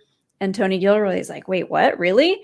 What is it? Tell me. And so I can see him kind of just getting excited by that stuff and being like, tell me more. What else do you have that could fit in this box that I've created? And yeah, he seems like he's pretty accepting of like the already existing storylines if they do fit into his world, you know? I was looking up because Ezra's speech happens, I think that would be in season 2. Maybe at the end of season 1 they could work it in. But I think it would be really neat if they were able to tie something like that in. Not to mention today had a reference to the Clone Wars and Star Wars Rebels with the little Mortis tablets, and like that already connects us to Ahsoka and Ezra and Star Wars Rebel. Like, again, Tony is being a lot more open than I thought. But that's also like super corporate synergy for when the Ahsoka show comes around, and we see that we see that play out, you know. And it's like it wasn't like it was super important to the story. I'm sure Tony Gilroy was like, and Luthen is an art dealer, or maybe someone else suggested that. And he was like, and Luthen has a cover on Coruscant. And they were like, hey, what about art dealer? and we can just fill the room with stuff. I mean, they kind of did that in Solo with, what's his name? He was an art collector, I guess. Dryden Boss, yeah. So yeah, very similar. That worked out really well for him. And just the fact that they could kind of sneak a bunch of stuff in the background, and the prop makers went nuts for that scene, I'm sure. We're just like, oh, we get to make another crystal skull. Yay. So, they didn't do the crystal skull, but I do think there were some Indiana Jones things in there. It's hard to tell for sure, but yeah. Oh, and then we already read Elliot's super chat because it was basically explaining my drawing to a T. Yeah. It'd be funny if he and Mon Mothma had to do that in the back room as well. Like they dropped character, they talked, and then before they went back out, what if Luthen was like, did his little pose, and Mothma was like, what are you doing? Like, I have to do that. I'm practicing. I need complete silence while I fall into character. Yeah, I'm practicing being a fancy boy. I think this is our next one. JC, thank you for the next one. Molly Mothma was awesome this episode. So epic. I worked really hard. You gotta get your hair going. That's last episode of the season. I think you should just do a full-on cosplay. I have to cut my hair again. I've been growing it out. You can just style it that way, right? Or get a great wig. Do you know how hairstyling works? I'll do it. You'll do it. Yeah. Okay. Do you trust me? Sure. You're not going to cut it. You're just styling it. Yeah, I owe you for that time you cut my hair 2 years ago. What do you mean you owe me for that? It's only fair. Uh-huh. Okay. I think. Justin Carter has the next 2 super chats. Thanks, Justin. Gotta love Mon Mothma's husband inviting the right hand of the main opposition to their freaking house like the buffoon that he is. Totally agree. Buffoon. He is a buffoon. And just so, like, I'm so sad for her that she can't even relax at home. Like, I mean, she already had a stressful day. True. And like that apartment looks really cool and nice and everything, but it doesn't look relaxing. It looks like a museum almost. Like I assume it's like Chandrillan. It's based off of their architecture, maybe the trees from Hannah City or something like that. That's just my speculation. But yeah, just you get home and find out your husband invited one of your worst enemies. Terrible. Yeah. Boo. And Justin's next one said, really wish they could make a 1313 show like this. I think they could now. Like, I'm still kind of wondering if they'll ever bring back something like Star Wars Underworld. I now mean, that they have the volume. They reuse so much in Star Wars from like old Ralph McQuarrie artwork and things like that. So it's completely plausible for an older idea that didn't pan out to come back to fruition, like after a few other live action shows are out. Because like the idea of live action Star Wars shows is still pretty new, and we're still exploring different genres of it. So never say never. Well, knowing that they had a lot of scripts done, many of them were written by Ronald Moore, who we're both big fans of. I think they'd have to, yeah, and For All Mankind. I think they would have to adapt them because it sounds like they were going to do a lot of stuff with Palpatine that I don't know if they would do anymore. I think that time has passed. So instead, just making an underworld show, I think would be super cool. That would be cool. Ice has got the next one. Thank you, Ice. Episode 4 was fantastic. I enjoyed the first 3, but wasn't blown away. But this one really stepped things up for me. So many killer performances, great scenes, and fun moments. Really loving this show. I do think this is my favorite episode of the bunch so far. Same. Although it's surprising because it had no B2 emo in it. But that also means that he's just safe, I assume. It means he's safe, and it means that he's just like an extra little bow on top of everything. If we thought this was the best episode so far. Yeah. When we get an episode with Mon Mothma and all the political intrigue and B2 emo, that'll be great. I did miss B2, but I am glad that we got into the political side of things. That was what I was most excited to watch when we were seeing trailers for this show. Yeah. This episode had a little bit of everything in it, and it introduced a lot of new stuff. The writing in this entire show, not just this episode, is so good. Like I said earlier, every Imperial person has just like these really elaborate monologues that are not long monologues, they're shorter, but they just are using like the vocabulary that you would assume someone in the Empire would use. Like whatever that one guy, I forget his name, when he's chastising Karn and the other two guys for like the fiascos and everything. Oh, yeah, like it took ineptitude and disengagement and like to bring this to the apex of the blah blah blah. And it's like, who uses those terms to like chastise somebody? And it's someone who is just like looking down their nose at the entire world. So like I love the rich writing that they've given all these different characters to like really immerse you in what kind of people they are. Yeah. I really like that Mosk, the Corpo from the previous 3 episodes, it seems like he's trying to talk like that sometimes, but a lot of stuff he says is just like, that doesn't make sense. And I think that's on purpose. He says the best way to keep a blade sharp is to use it. And it's like, no, that's the complete opposite. Like, you don't sharpen a knife by cutting onions. You have to sharpen your knife because you cut so many onions. Like, it just sounds like him trying to be tough. And it's like, what you're saying makes no sense.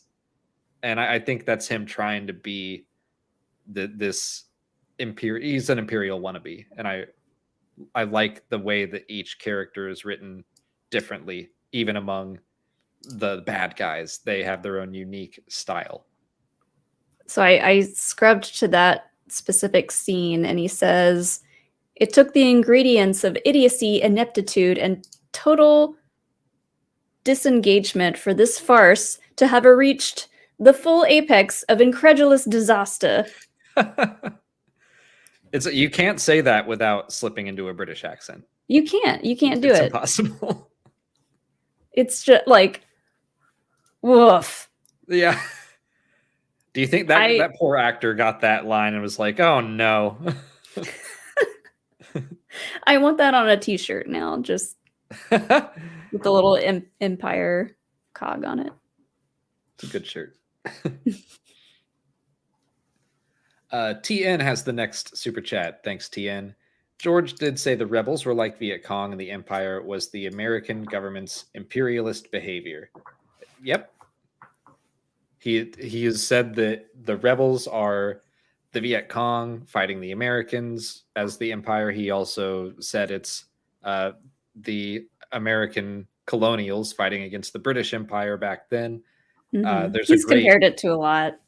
There's a great little interview he does with James Cameron where James kept bringing up the Americans fighting the British Empire, and George was like, yeah, also it's the Viet Cong fighting the Americans, and it's these big technological, like, we're the biggest armies in the world with the best technology and the best weapons, and they lost both times.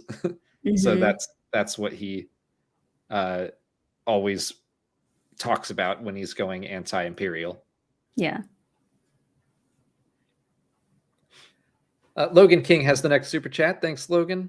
What do you think the chances of Yularen showing up are? Also, Cassian's poncho was Clem Eastwood. Clem Eastwood. A plus pun. A plus pun. I do love the poncho. I said it earlier. Like, Mando has given us so much Western stuff, Western elements that, like, I didn't even put that together. But yeah, A plus poncho, A plus name, Clem Eastwood. At this point, now I'm thinking of Back to the Future when he said his name is Clint Eastwood. But at this point, I'm just used to ponchos. That's like the go-to style accessory. Qui-Gon has a poncho. Cal Kestis has a poncho. Luke has a poncho. So many good ponchos. It's That's just like an easy way to make it. Top mustaches are the best accessory, and ponchos right under that. It's an easy way to make it look a little Star Warsy. You either add a cape or a poncho, or like somewhere in between those two things. Also, someone in chat asked me about my nail color. It's like black with like a purple glitter on top. It's hard to see. It's very spacey. Yeah. It's also Halloween. It made me think of Agatha Harkness, which is why I got it. Anyways. Yularen. Wait, did we talk about Yularen? Yeah. We totally skipped over that. We got so excited about Clem Eastwood. I could see that. I'd be fine with that. I'm not expecting it still. I'm not expecting them to go full in on that stuff, on cameos. And, you know, if they didn't, they could have had him be Major Paragatz or whatever that guy's name was. That could have just been Yularen. The fact that it wasn't, I don't know. I guess I'm thinking no to Yularen. Yeah, Paragatz, he's dealing with people who, some of them are fairly new. Like Deidre's character is fairly new to the ISB, so I think someone like Yularen would be a little bit a step above, wouldn't have to be dealing with the newbies. Maybe Paragat's answers to Yularen. Could be. I don't know the ranking system, but Yularen's a colonel. I don't know if he's a colonel at this point. And I don't know if that's above major. I think it is. I'm going to say it is. In Star Wars, it is. It's, I don't know. The Imperial ranking system is very confusing in Star Molly, Wars. you muted yourself. Or something. Did I? What did you do? I hear that. Oh, can you hear me? Uh-huh. One of my Maybe- AirPods went out. Oh, so did mine. Maybe just all our AirPods went out for a second. What's happening? I don't know. I can hear you now. And Is it everyone the else right- is saying that they could hear you, so Is it the right microphone? I just look like an idiot. Yeah, you're fine.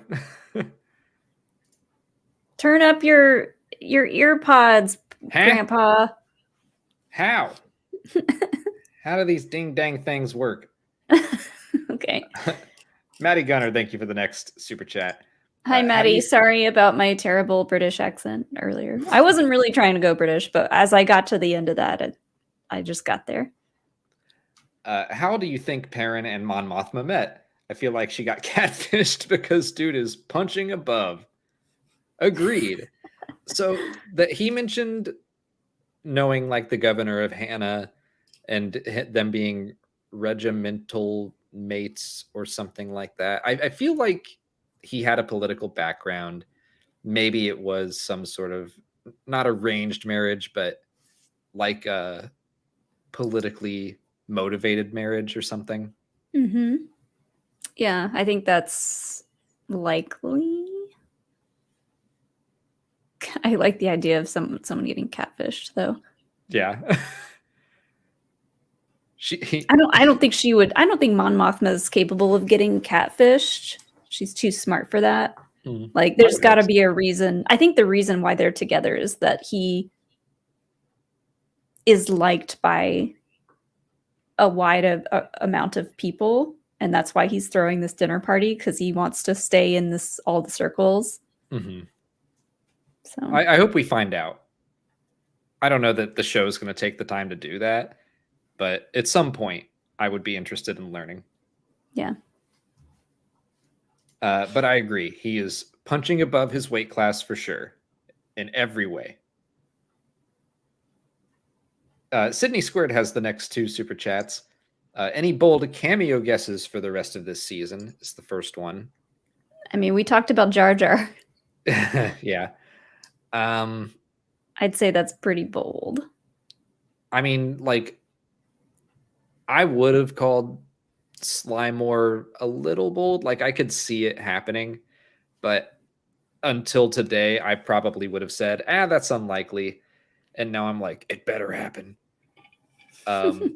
So I guess I'll say Masamita. That seems maybe still a little farther. Tommy Just Two Tony Horns. Gilroy's, yeah, Tommy Two Horns. I don't know if Tony Gilroy wants Tommy Two Horns in his show, if that's a little bit too Star Warsy, but I would dig it.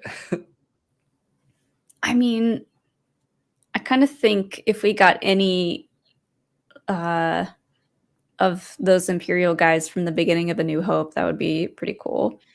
Tarkin is like an exception because he's a pretty big character and he's already been in another movie, but like Mahdi or Tag. Tag would be funny because you can recast him and just give him a bad haircut and everyone will be like, I know who that is. I got it. Yeah. That would be crazy. Tag would be fun. I'm trying to think of someone on the rebellion side, but Biggs. No one, I mean, it's possible, but that's too bold, even for me. Sure. Most of the people I think of, I'm like, Bail Organa's probably going to happen. Dodonna, Draven, I think will happen. Garvin eventually. Drace. And any of those. I'd love to see Antok Merrick, but I think that's a season 2 thing.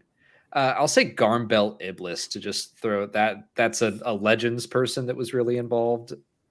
Who are you thinking? Commander Willard. Is that his name? Yeah, he's him. The only other person that knew who Leia was, apparently. Yeah.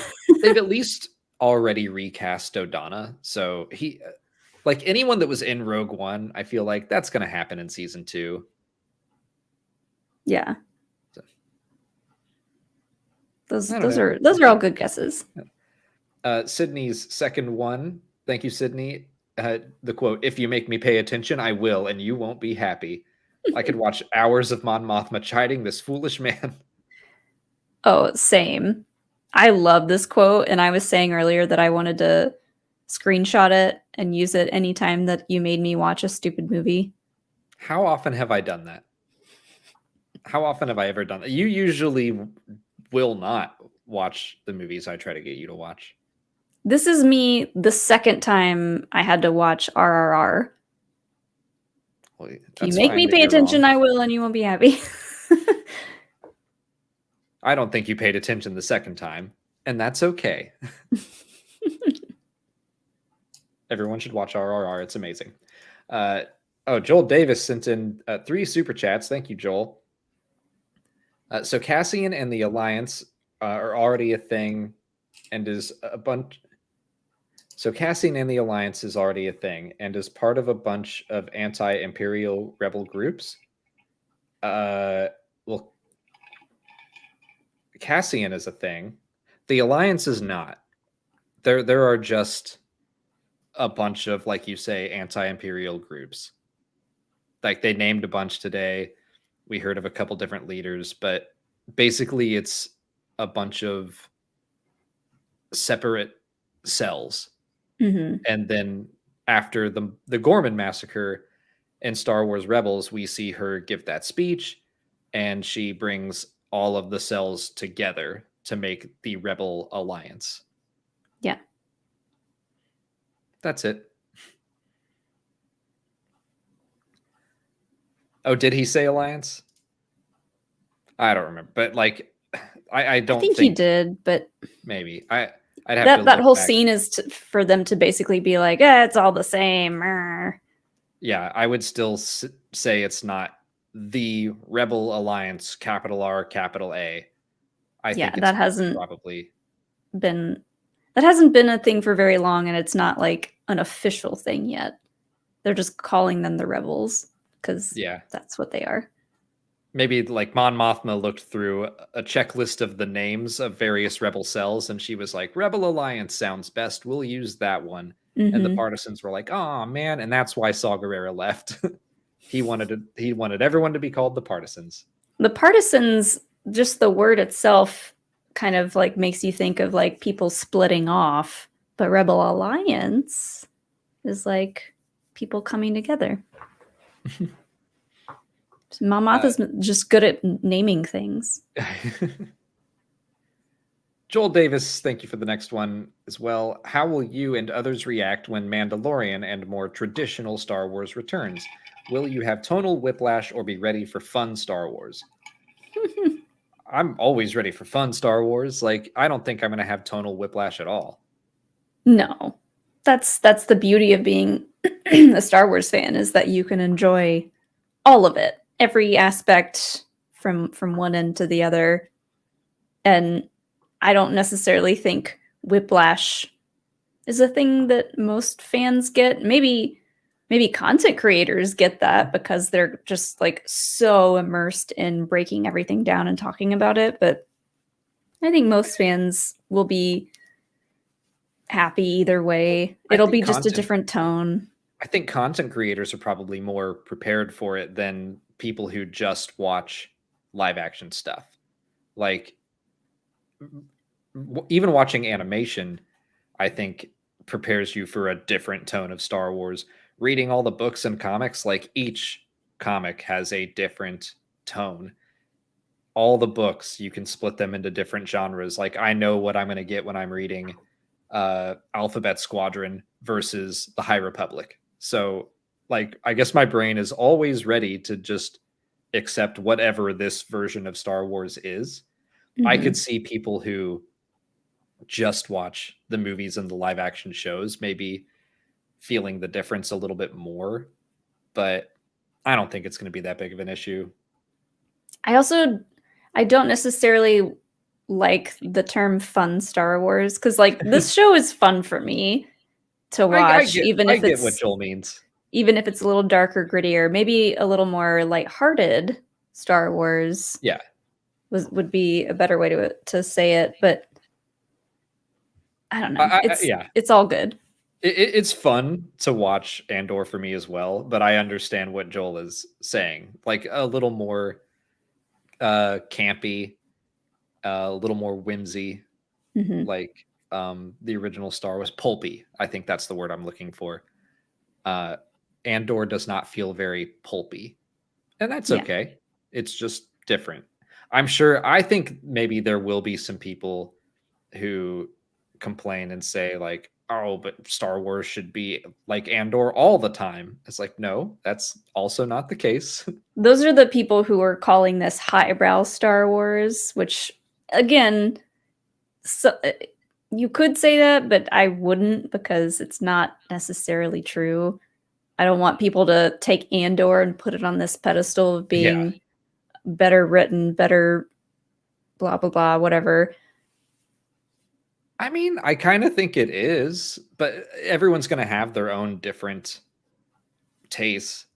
I think it's just more written towards someone our age, whereas The Mandalorian is more accessible, but it's all valid and it's all good. Like, well, we're just coming off of watching shows like Better Call Saul, so like the dark, gritty, really well written stuff, like we're just like latched onto those ideas right now, I think. But yeah, the super character focused, like we're gonna watch someone change over the course of several years, which is kind of why I'm like, I wish Andor could be 5 seasons, but I understand why it's not. Yeah. And Joel's last one here. Thank you again, Joel. I think most writers are more open to Star Wars lore since they are part of Lucasfilm proper. JJ was the exception, working mostly from Bad Robot. I mean, that is true that he was outside of the production company a bit, but I still think it's down to the creator and how much they want to work with the story group. Like, I don't think the story group comes into Tony Gilroy and says, like, you have to do this and you have to mention the Gorman massacre and this and that.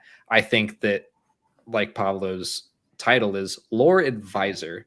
Yeah. I think they present options and it's up to the creator how much they want to listen to those options. Yeah, I think it's the opposite. Like, they have all the answers. The story group has all the answers and the resources. It's up to like the creator to seek them out. And I don't know, like they'll be advised on what they could use in certain situations, but it's up, like you said, it's up to the creators to choose whether or not they're going to follow that path. Kind of like saying shit in episode 3. I'm not going to guarantee, but I feel like someone presented Tony Gilroy with a list of alternatives and he was like, no, I want to say shit. And I just like, this feels like a moment in time where if I didn't say shit and I said Dank Farrik, I would lose a good majority of people watching the show. Like, well, I mean, we love Battlestar Galactica, and I know people who just every time they heard the word frack, they were like, ugh, I can't stand that. So I can understand not wanting to say Kark or Criff or something. Mm-hmm. Although I love the dedication of frack in Battlestar. Mm-hmm. Oh, I love it too. It was weird at first, but then you get used to it, and then you hear it, and you're like, yeah.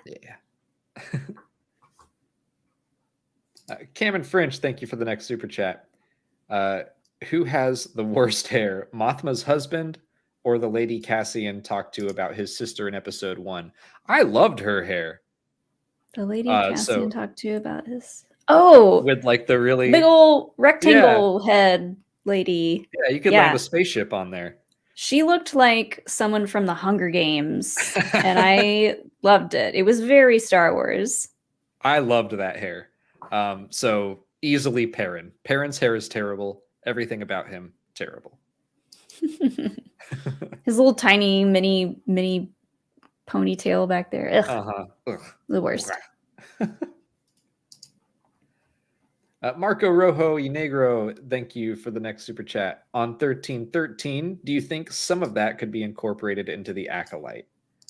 Don't know much about that series yet, other than it'll be Sith related, but like we don't know if it'll probably have some Coruscant stuff, but it's during the High Republic, so 1313 might not even be as underworldy as we know it to be. Mm-hmm. Yeah, there's just so little that we know about the Acolyte. It's hard to say. Like if you're talking about the game, or I don't know if you mean Star Wars Underworld, but like Palpatine wouldn't. If you're talking about Star Wars Underworld, Palpatine wouldn't be alive at that point. If you're talking about 1313, I think that was more like it was a bounty hunter story, a Boba Fett story. So no, I think this was from. I was talking about Perrin. So yeah, I think it's going to be its own thing. Mm-hmm. The Acolyte. Yeah, agreed. Okay, so like 1313, but with Sith characters. I don't know. Maybe it could be underworldy. I don't know. It's like I love speculate on that. I love the idea of underworldy stuff. I don't know why I feel like the Acolyte feels like more rural to me. I don't know. I just have no idea where it's going to take place. I do think they will be, if it's about Sith, they're in hiding at that point in time. So maybe they hide in the underworld. I don't know. Be a good place to hide. Kay Say has our next one. Thank you, Kay. Maybe Mothra's husband is trying to throw suspicion off of them by inviting the enemy to the house, making it look like they have nothing to hide. Mothra's husband. I like Mothra, yeah. I don't think that's the vibe. I think he is just a jerk. The husband? Yeah, like I don't necessarily think he's inviting Slymore over to really annoy his wife. I think he is just completely inconsiderate. Well, I said it earlier, and I think his thing is he wants to be accepted by all the circles, the social circles. So he just wants to be liked and he wants to have fun. And yeah, he's going to continue to throw these elaborate parties and invite all the snobby people, like even if they hate Mon Mothma and what she does and her own politics and stuff, like he's going to continue to do that because he wants to be on everyone's good side. You know what I'm kind of just thinking about Perrin is that he's like a more realistic and crappy version of Bobby Newport from Parks and Recreation. Bobby Newport. In the debate episode when they ask him about like his thoughts on abortion, and he says, I think I would just say, why can't we all just chill out and have a good time? Like that's Perrin. Why can't we all just be at the fun side of the table? Yeah. Stop being boring and a bummer. Like that. Perrin is Bobby Newport, but worse. Yeah, Andy knows what's up. He's never had a real job in his life. We're going off topic, but yeah, I think that's a good comparison. Poor man John Doe, thanks for the next super chat. Asked this chat, wanted your opinion. Do you think with Slymore being force sensitive, she will sense Mon's deception? That's what I'm worried about. That she could. Molly, you brought up like that you don't think they will go into her force sensitivity. I kind of agree, but I think they could, but they're gonna play it off just like she's a straight up spy for Palpatine. She's always listening in, checking out people's body language. Like, I see you, I see you, I see you. I hear what you're saying. Like, she's just really like she notices all the little things. I don't think they're going to be like, I don't think Mon Mothma is going to say to the camera like, oh no, she's force sensitive. I hope she doesn't come over and read my mind. Yeah. I don't think they're going to get into that. I think it's more just going to be about looks and awkward silences, scary silences. Mm-hmm.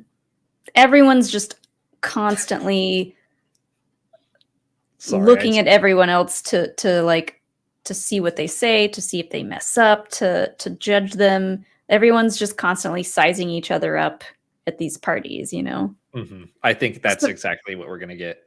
Except for Perrin, he's just having a good time. So this line from Parks and Rec, I laugh out loud at it every time Bobby Newport delivers it. And that's pretty cool. The John Cougar Mellencamp, I don't know why that's just like the best celebrity choice for that line. It's My so John Cougar Mellencamp. That's pretty cool. It's so mediocre. What is it called? Mediocre.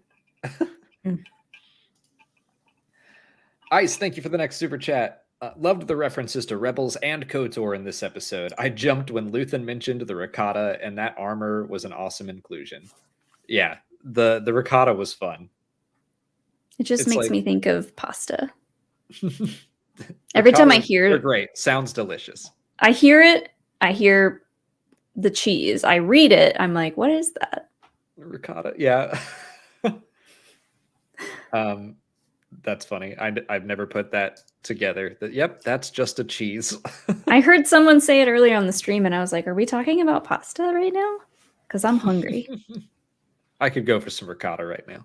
Mm-hmm. The most delicious empire in Star Wars. But yeah, like those are the kinds of little Easter eggs I love, that they get mentioned.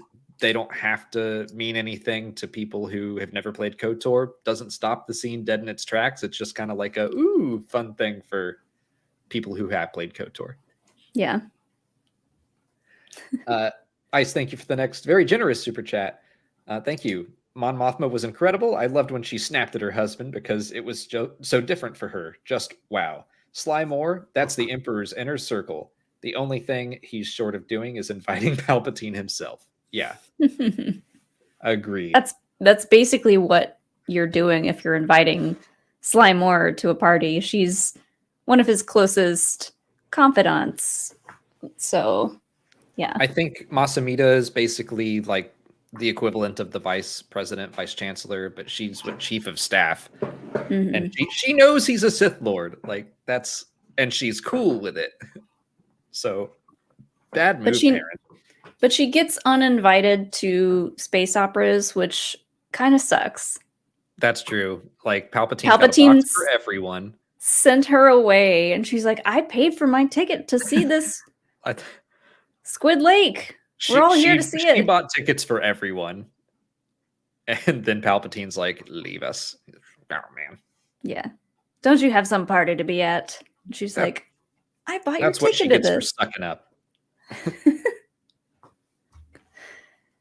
And the last one from Ice. Thank you again.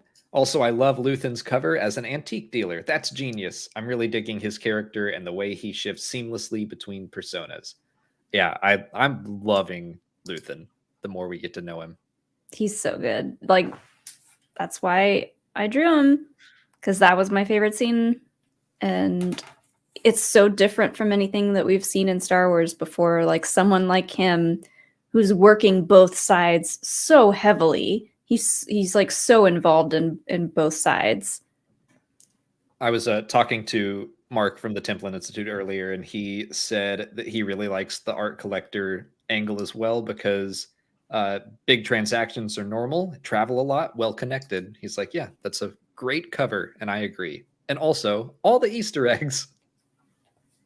Yeah. And I loved how what's his associate lady's name, the front desk lady? Kayla? Whoever she was. She obviously knows like what's going down. Oh yeah. But when the driver comes in, she knew exactly how to distract him. Look at these old coins. We were he was joking like, earlier. oh. Yeah, coins. It's like he's reached that age where he's really into Civil War books, and so except I guess it would be the Clone Wars for Clone War books, for him. yeah. Coins. He's got a stamp collection at home. He's living for those old coins. Batman is my dad. Thank you for the next super chat. Do you think we'll get that's her name. Clea? Clea. I think. Is that what I said? I think I said that. I think I nailed it. I trust you. Do you think we'll get a mention of Phoenix Squadron in season 2? Yeah. I if not directly, I don't know. They already mentioned Hera in Rogue One. Like, I think somehow it will connect with Star Wars Rebels. I don't know that Hera and Zeb and like everyone is going to be there, but get Chopper in there. Oh my God. Can you imagine Chopper and K2 having a scene together? Oh, or Chopper and B2 Emo. Oh, stop it. Stop that. Chopper and anyone. Bring them all together. Yeah, I would love that. I didn't even at first I was like Phoenix Squadron was that, but yeah. Plus all the talk about corporate synergy. The closer we get to live action Ahsoka and introducing characters in live action like Hera and Sabine and Chopper, like it makes sense for them to just come in these other shows. I think they would keep it simple, but they said that season 2 probably won't be out by 2024 at least. And Ahsoka will have been out for over a year at that point. So yeah, I think there's a chance of it's getting still some cameos synergy there. Yeah, oh yeah, I agree. There would still be cameos that are possible. I hope they don't go overboard with it. But part of me is like, I remember when Rebels was in its final seasons, and we were like, oh, are Cassian K2 going to be in it? And that never happened. But now they could kind of do the opposite. They could do it in live action now. That'd be fun. Yeah. I love that idea. Vex431, thanks for the next super chat.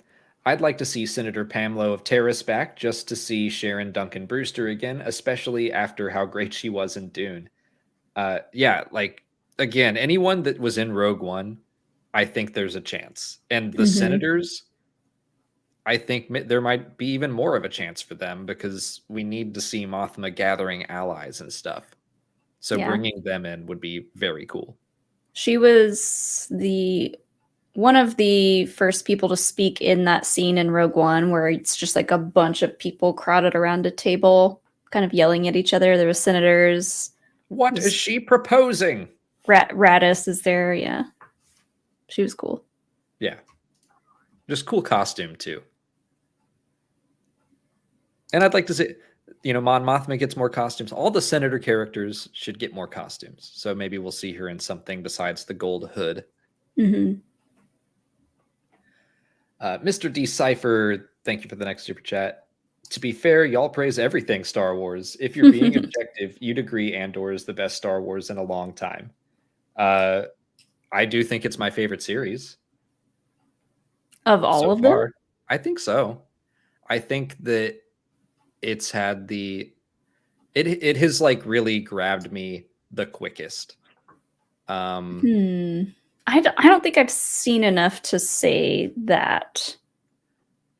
I just remember, I think I was a little bit more hesitant with The Mandalorian when it was coming out.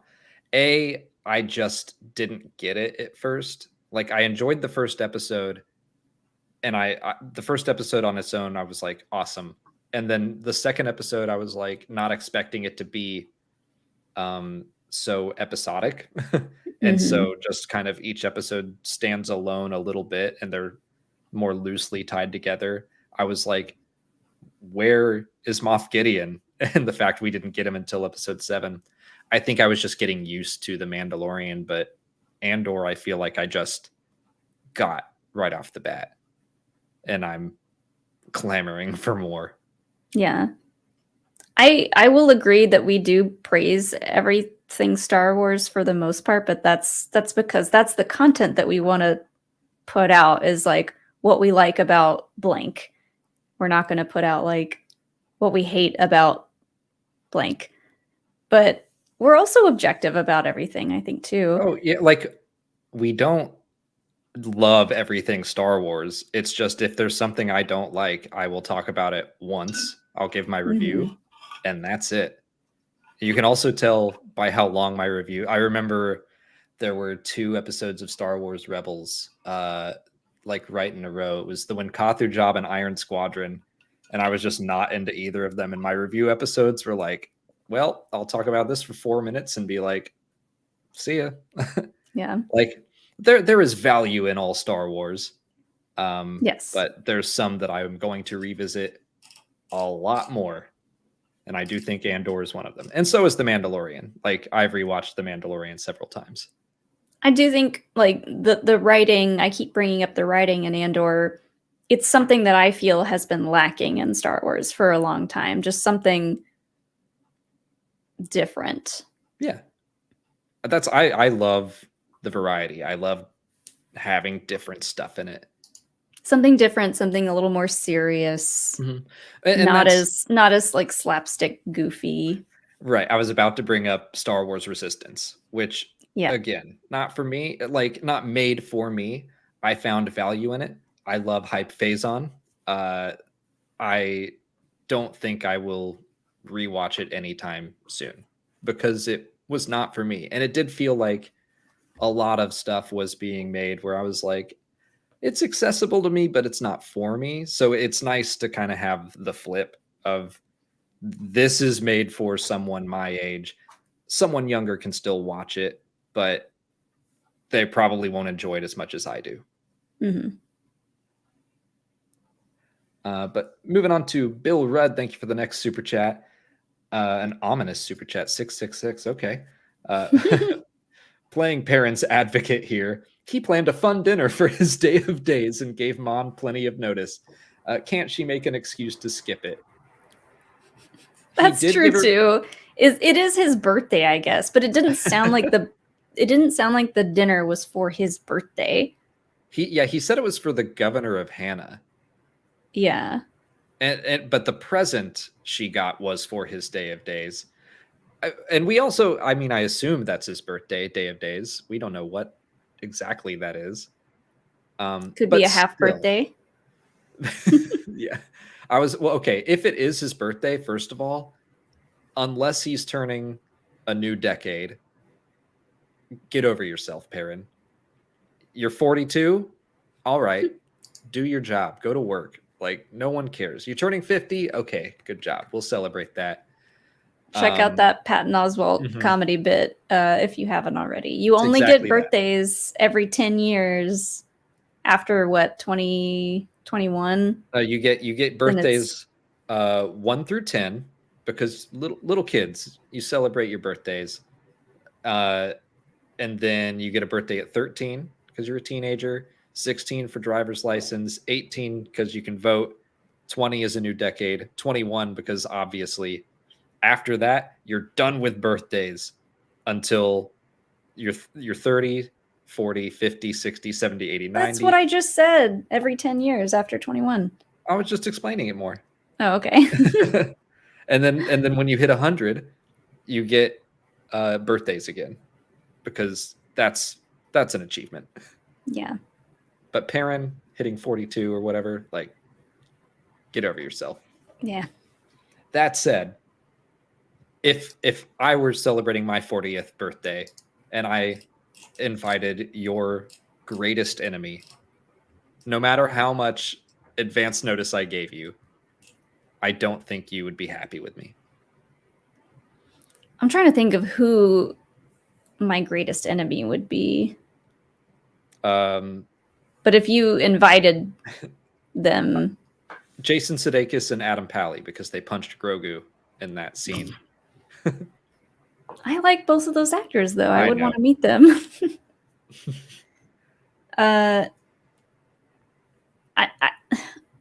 Although I don't think Perrin gave her notice on the guest list. Yeah. I think she knew a dinner was coming. He was kind of slipping those names in like she wouldn't notice. And even so, like, they're not necessarily her greatest enemies. They're just people who don't like her that she has to work with. Yeah. It's so. Anyway, I still think Perrin is in the wrong. I mean, I do too. But if we had to play Perrin's advocate here, devil's advocate, whatever, maybe he does just want to invite his fun friends over. Which is also problematic. He's a terrible husband in that case, but whatever. We got one more super chat here from Batman is My Dad. Thank you for another super chat.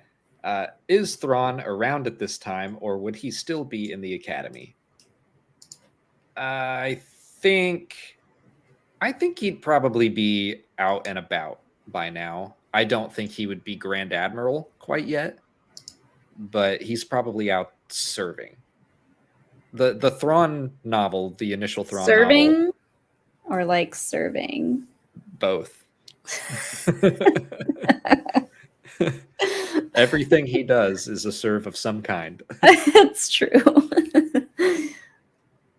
The timeline of the Thrawn novel is a little ambiguous, so I don't know exactly when he graduates and when he was a lieutenant and when he was a captain and so on. Mm-hmm. But I'm not expecting any Thrawn in season 1. In season 2, again, it's possible, since we know that he was actively working against the rebellion in Star Wars Rebels. Yeah. I doubt we'll see him in this series. And Batman is My Dad sent in one more super chat. Thank you. You'll be dank barracked if you don't celebrate your birthday number 28. I'm not saying no. I'm saying don't expect your friends to make a giant deal out of it. But if you do that by yourself, then they have to follow suit. That's what I always plan my own birthday parties and do all my own planning for that stuff so that no one has an excuse of like why they didn't show up. Yeah. I mean, we still celebrate our birthdays. We'll go do karaoke or something. After like living through a pandemic / still being in one, you have to celebrate every year that you're still alive. But I'm not going to make a big stink if anyone doesn't come to my 36th. Yeah, my 36th birthday party next year. Yeah, no one cares about turning 36. Yeah. Ugh, I hate being old enough that you have to do the math of being. I don't just remember. Just make up a number. Yeah. I'm turning 28 next year too.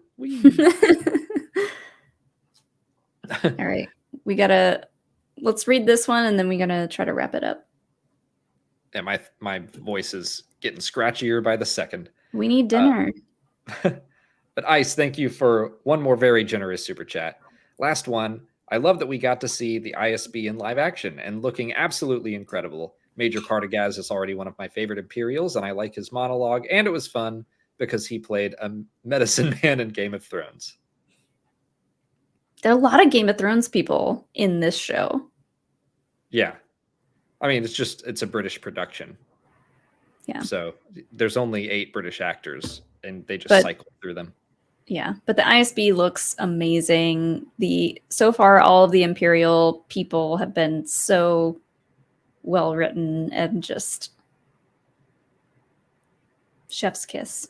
I really like Partagaz too, and the way that he, was kind of nice to Dedra, like not fully, but also showed some understanding. He was just very short with character. He was very short with everybody, and so he was like, "We're done here." But before that, he was complimenting her on like the stuff that she did do right, that he did approve of. Like at least, he was giving her praise for some of it. Right. I liked him. Again, everyone in this show just seems very layered. They're not one note flat characters, and I like that. Yeah. Right? Someone pointed out in the Discord it's the same casting director. That makes sense. Yeah, that would do it. Oh, we got one more super chat. Trying to eat dinner so what are the bad. group of Thank what are you, the group of rebels mentioned in this episode? We don't know. Well, they said the partisans, the Seps, I think would just be separatists. There was the Alliance, and then Skeen mentioned a couple names I didn't recognize outside of Saw Gerrera. Yeah, it's all pretty ambiguous at this point. Yeah, they called them the Partisan Front, though, I think. But yeah, right now I think they're just making stuff up. Alliance, Seps, Partisan Front, Guerrillas. So yeah, those are the little groups. I think they're just general names for various rebel cells, but I didn't recognize any of them except for the partisans. Yeah, but we do need to wrap it up. Thank you all for hanging out with us and chatting about this episode with us. Check out Triad of the Force. Thank you to them for joining us for the first half. Links in the description to go follow them on YouTube and Twitter and Spotify, etc. We will be back on tomorrow. We'll do a Lego stream tomorrow evening. And Lego streams are back. Yeah. And then we will be doing Casterly Talk on Friday with Ken Knapsack and Alden Diaz. And at some point, I'm talking to Ashton. At some point, we're going to do Explain It to Me for the Rings of Power before the season is over. And then maybe we can do like the last 3 episodes together. But that is it for us. Thank you all for watching, and may the Force be with you. Bye.